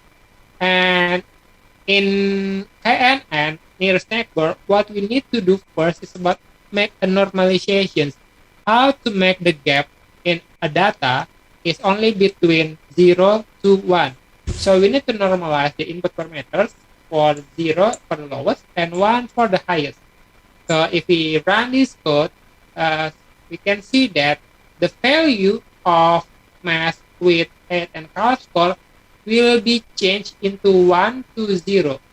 Yes, as you can see here, the point is 0.4, etc. Meanwhile, the previous one is about 162. So we have normalized the data, and after we normalize the input parameters, we want to run our next code is about to split the data or training data and the testing data. Here the code is from scikit-learn. We want to split our data into training data and testing data. So you can see here, I want you to highlight that we have 2 kinds of data set. The first one is training using XY, real X and Y value. Meanwhile, we have another data which is training that have been normalized, as we have stated before here. So if we execute here, and there's no output here because we only train the data, but the real result is shown in our next code is what we execute here. We want to know the accuracy of our model. What I call as model is a kind of a brain that we have trained for a machine. So the brain in machine learning, we call it as a model. So model is kind of knowledge that we have train a machine, and the model can be exported to another software, another application that can use a same analysis process based on the model that we have implemented. So we have two kind of model. The first one is model default, that we use three kind of neighbor, use a train X and Y train, and the scaled model using a normalized X training and Y training here. So if you can see, the accuracy default and the accuracy scale is calculated using a very simple code that has been provided by Python. So if you run here, you see that the accuracy of our KNN is only 53% if we don't use normalization. Meanwhile, after we scale the data using normalization, the accuracy increased up to 93%. So you need to understand that in machine learning, we tend to have a normalization in any data that we have in our data set. So after we understand that here, the accuracy is 93%, what we want to do is how to find the best case for our neighbor, the nearest neighbor. So we want to analyze first here, what is the best case, the best number of neighbor that we need to consider to decide whether a data calculate as a class A or class B. So we want to execute our next code here.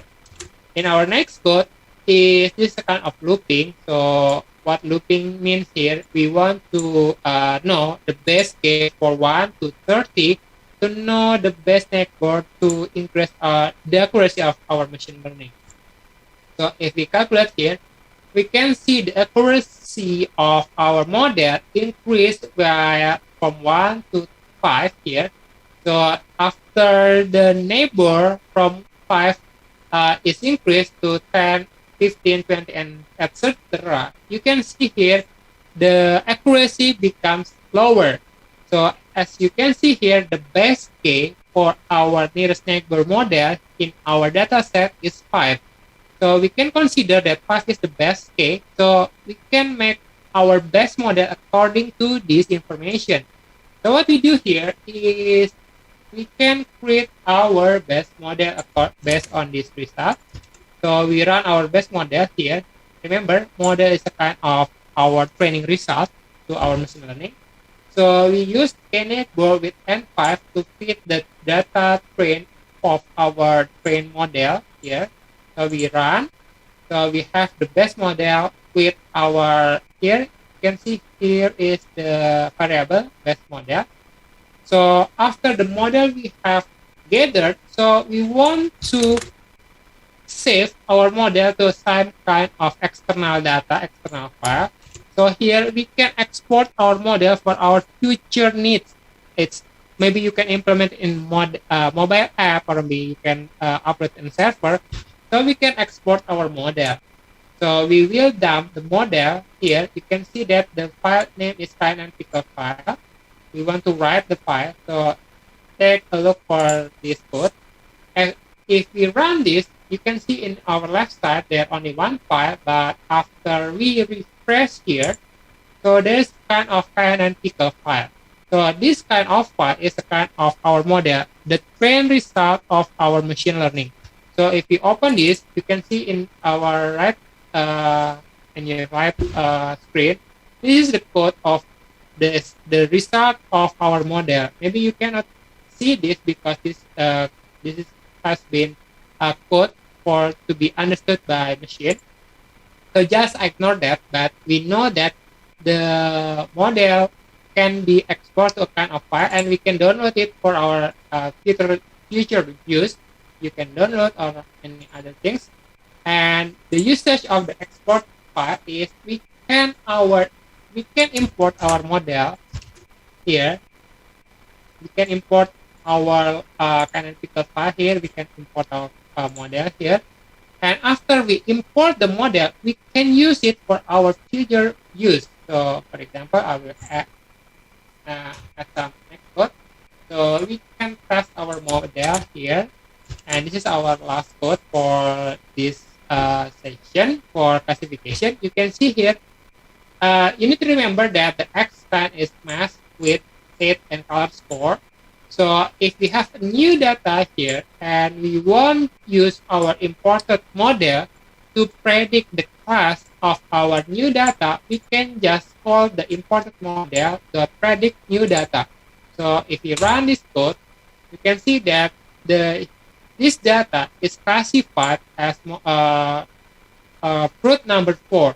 For example, if we change the value here for the math, maybe from 0.2 to, for example, 0.9, and we run the same code here, our new data will be classified as fruit with label 3. So as you can see here, the code that we need to run the machine learning is very short. If we analyze this one, maybe only this one, we want to import the module, read the data, and this one is to train the data, and the last one is to export our model, and when we have new data, we can use our import model to predict the new data. So this is the sample of classification code in Python. The next one, we will make our practice in linear regression. So we will create another code here. We can make new one, new, more, and Google Colab, and maybe you can remind yourself what we need to do here. So in Jupyter Notebook, we can see here practice number 2. Practice number 2 here, what we do is a kind of linear regression. So here we want to make our another approach in analytical machine learning. First, we need to import the required modules here. Let's check whether it can be run or not. So if we remember the first time you run, it requires more time than after you run the first one. So it requires a lot of time. So here the execution has been done well. So as you can see here, there is no data here in our practice number 2. So we need to load another data.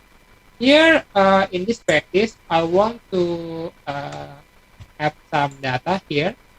What we use now is home price. So as you can see here, the previous practice we use the Ph.D, and this we use CSV. CSV file, as you can see here, is about the area and the price of an area.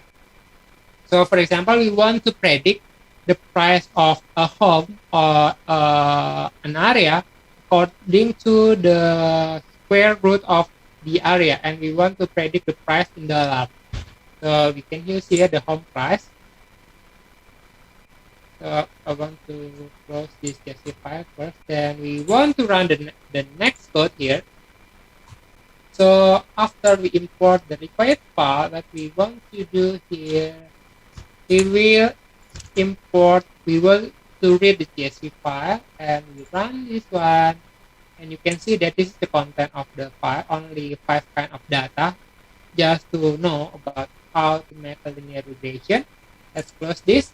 The most important thing is how to visualize the data. So what we need to do here is we will show the visualization of data set. So what we use is about matplotlib here. We want to make a scatter plot of data using cross marker with red color here. You can see, and this the label Y label is price in US dollar, and the X label is area in square meter. As you can see here, this is the data that we have gathered from our data set. So the main objective of linear regression is how to predict the best line to know the gradient of linear regression that we need to create. So after we have see this, we can analyze that it likes straight lines from the first data to our last data. So we will continue our code. After getting the data, we will make linear regression approach here. So we will use a kind of variable track, which indicates that we want to use linear regression model. We want to fit the value of the area with the price. So we want to know what is, we want to teach the machine to understand that what we want to do is predicting the linear regression of our data here. So let's see here. As you can see, I want to remind you that we have an equation which is y is equal to m times x plus b. So this training is conducted to train the machine to understand what is the value of m and the value of b that create the best line for our data in this linear regression. So after we make the linear regression approach, we want to make the machine understand what is the coefficient and the value of the y for according to the m and x. So maybe I will run this code. So remember that we want to understand the gradient and the intercept of this equation based on this model. So we can see this, the coefficient of regression based on our training here, and the intercept of RD based on our training here. We can run here. So we understand here that the value of the coefficient is here. You can see here the value of the coefficient and intercept. So after understanding this, we can see maybe the visualization of the regression that we have gathered from our training. So we can run another code here. This is the visualization of the regression. We want to make the same plotting here, but we have another line here because we make a blue line here according to the data. So as you can see here, the machine has learned that the best line is the blue line here that make a best approach for all the data. So this is the regression that has been made according to the data that we have provided to our machine. So after we have this kind of training result, we can predict the value of a thing, of a home, the price of the home according to the area of the home. For example, maybe we want to run another code here. We want to predict the price of a home if it has 3,300 square meter. Okay, so if we predict it here, we can run this code, and as you can see here is the estimated price of the object is about this one. So maybe if you change, if you have another estimation, for example, if you want to know what is the estimated price for a house with 4,500 square meters. So if we run this code, as you can see that it predicts the price is about this one. Okay, so this prediction result is gathered according to our data.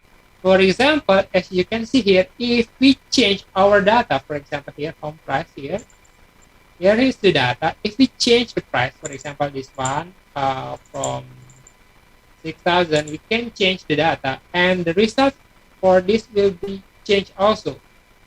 So as you can see here, what I need you to understand that implementing machine learning is not that difficult, because all the code here, as you can see, actually has been provided enough in our Python. So this is a standard import code here. So the most essential code that we need to execute in our machine learning is only this one. Is after loading the data, what we want to do is we need to make a linear model according to this value. We need to fit our linear model according to the area and the price. So if we consider the previous one, if you want to make a classification, the most important code is, you can see here, is which one? This one.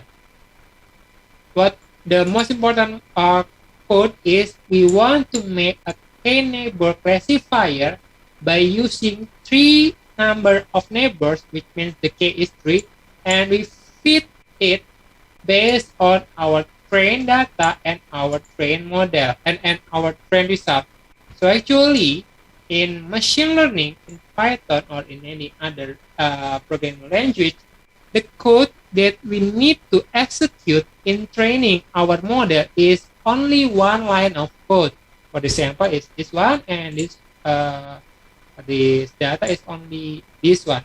So what we want to highlight for you, all the attendee of this workshop, is it's not very difficult in implementing machine learning, because all the library, all of the code, you can call it in any time, and you don't require yourself to have a lot of sophisticated machine, because you can implement it using a server that provided by Google. So in general, that's all what I want you to understand, that it only requires only minimum of line of code when you want to make a machine learning product. But you need to know that the more data that we have in our training data set, the more accuracy that can be obtained from our model. So this one, it has a lot of data, and this one is only about 5 data.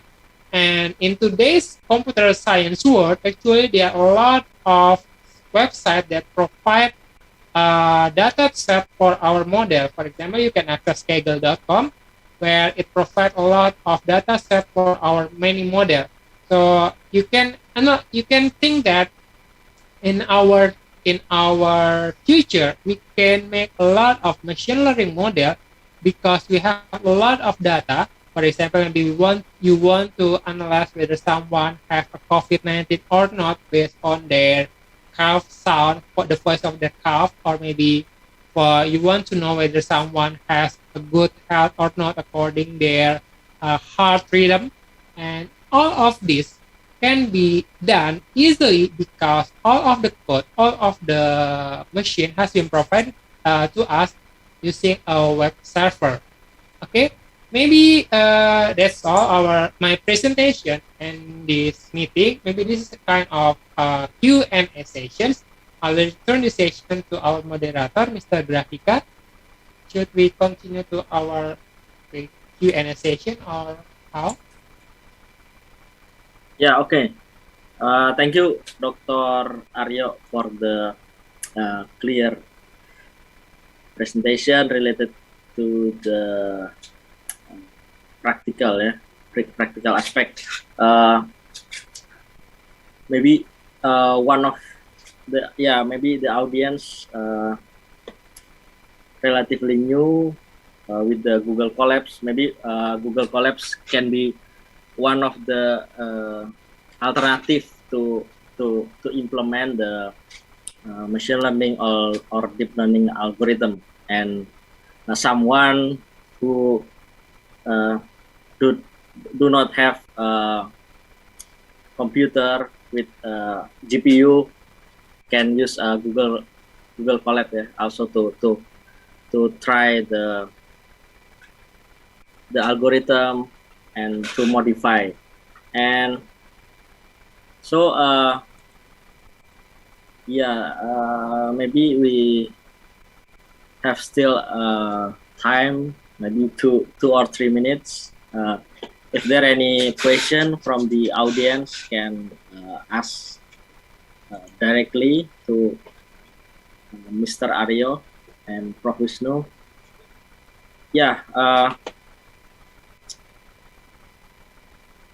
Maybe or maybe in the previous that Dr. Ario tell us that we can. There are many data sets that already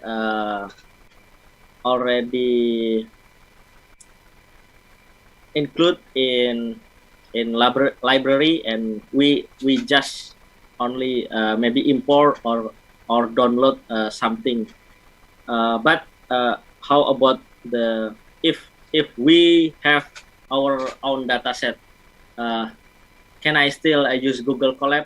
Maybe you can give me some information, or is there any data sets from others or another resources that can we use to test our model or our algorithm? Maybe is it possible for us to use our own data set in Google Colab? Maybe. Thank you very much, Mr. Grafika, for the next question. Yeah, actually, in doing machine learning, we can use data that have been provided in Kaggle, for example. But that also means that we can create our own data. For example, if you want to know whether someone has maybe a heart failure or not, we can gather our data according to the real patient in a kind of hospital, and we can measure about the blood pressure, or maybe the age, or maybe the daily life activity of that person, and we will make that data in tabular form in Excel maybe or the CSV, and we can import it to our machine to learn about the data. And actually, we do not have to strict ourselves to use Google Collaboratory. Actually, we can use Jupyter Notebook that we install in our own device, in our personal computer, but it requires us to have a high GPU or maybe a lot of sophisticated another tools.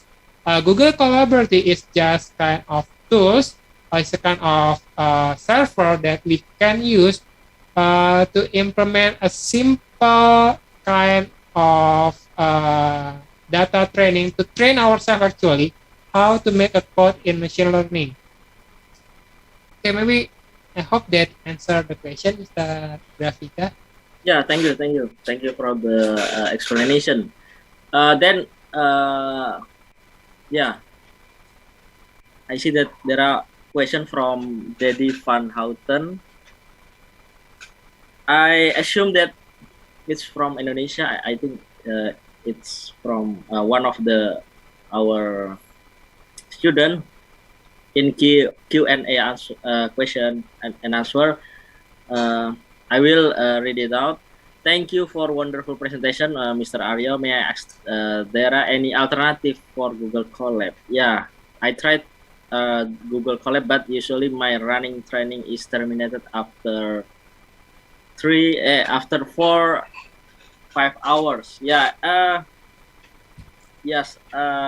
Sometimes I'm also deal with this problem. Maybe Dr. Ario can give some idea how to deal with this condition, or strategy. Is there any strategy if we use Google Colab? Okay, actually, that's a very difficult question. Actually, in our practical world, when we want to make some research in machine learning, Google Colab is not a kind of best alternative in practical world because it has a lot of limitation. For example, about the execution time, because as you said earlier that it stopped in 4 to 5 hours of training.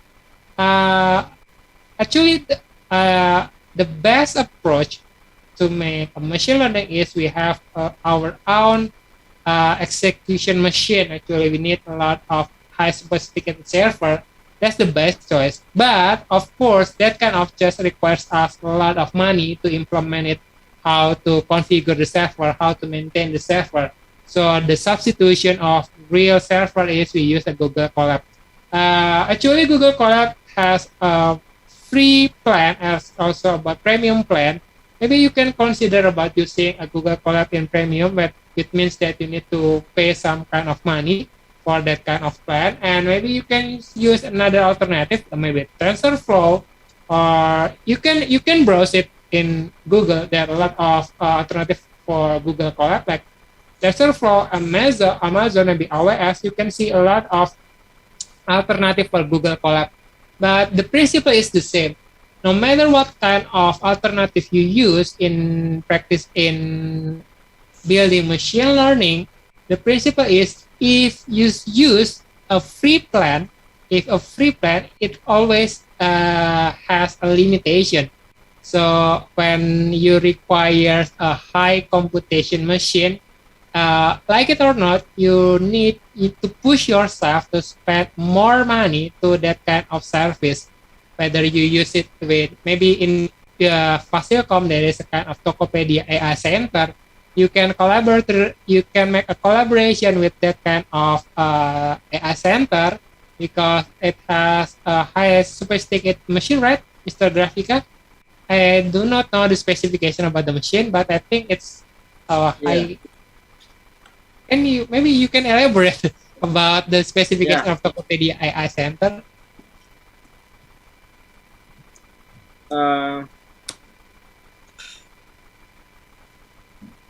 Wait. Right. Yes. The information is correct that Faculty of Computer Science have computational machine. We have Tokopedia UI UI AI Center of Excellence, supported by NVIDIA DGX1, and I think this year's DGX 100 is already already established and installed in our faculty.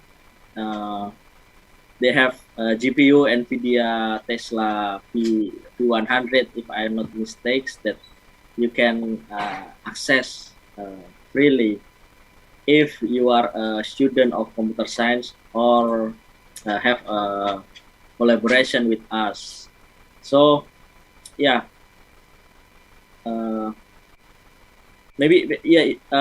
think the Google Colabs just one of the entry point to maybe prototyping. But if you have a large data like LIDAR data, I assume that it's hard to training in Google Colab, unless or if you are buy a license in Google Colab. I think there are Google Colab Pro, Google Colab Pro with with a certain price based on the specification.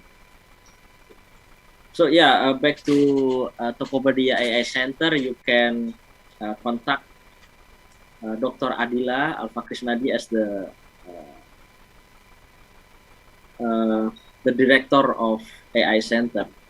I think for computer science student have free access. Yeah, good to know that, Mr. Grafika. I think for all the students in Fasilkom UI, you can consider to use the Tokopedia AI Center server, right, Mr. Grafika? Yeah. It can speed up your research in AI. Yeah, of course, sure. Yeah. Okay, hope it answered the question from Pak Dedi Van Houten. Is there any question? Other question?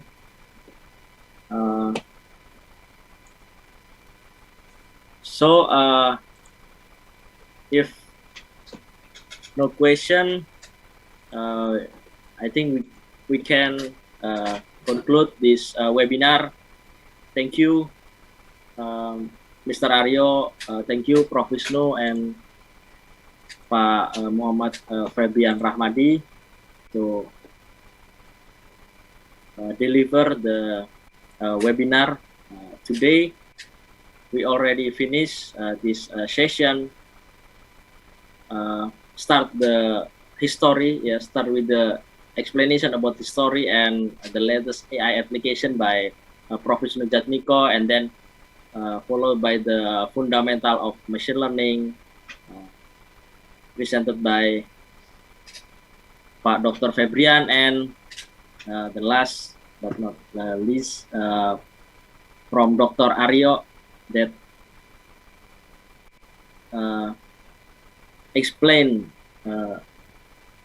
to us how to implement, how to start it with the AI or machine learning implementation. I think it's very important for us and for me especially as the yes, someone that interested with the artificial intelligence. So thank you for the participant, all of the attendees and all of the panelists. See you in the next IWBIS or IWBIS event, and yeah, bye bye. Bye, Yeah, thank you.